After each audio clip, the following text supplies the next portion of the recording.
আপনি যে অসুস্থ অবস্থায় ছিলেন এখন কতটুকু তার থেকে সুস্থ?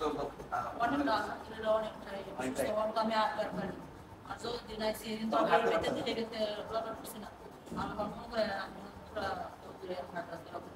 আসসালামু আলাইকুম। ভালো আছেন আপু? কি অবস্থা আপনার শরীরের?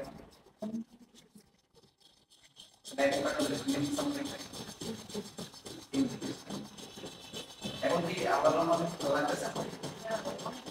অনেকটাই ভালো লাগতেছে।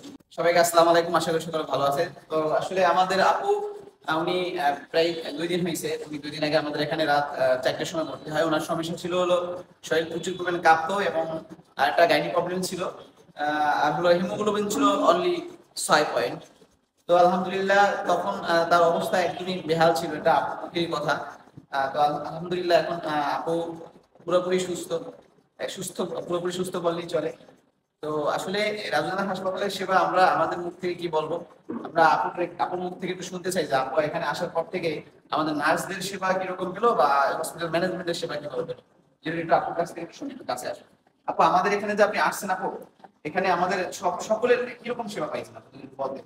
না ভালো সেটা পাইছি ওরা আধা ঘন্টা পর পরে আমার অনেক সময় সমস্যা লাগছে ডাক দিলে আবার বানাইছি মানে আধা ঘন্টা পর পরে নার্সরা আসছে, তাই না?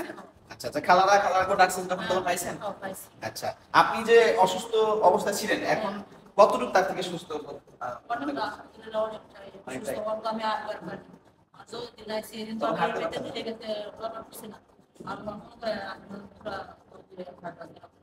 যাই হোক ভিউয়ার্স, সবই আপনাদের দোয়া এবং ভালোবাসা।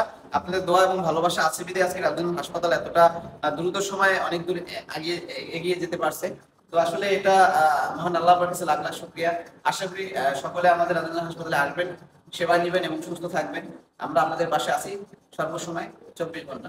ইনশাআল্লাহ এখানে আমি ভিডিওটা শেষ করছি। সবাই ভালো থাকবেন, সুস্থ থাকবেন এবং ভিডিওগুলো বেশি বেশি করে শেয়ার করবেন।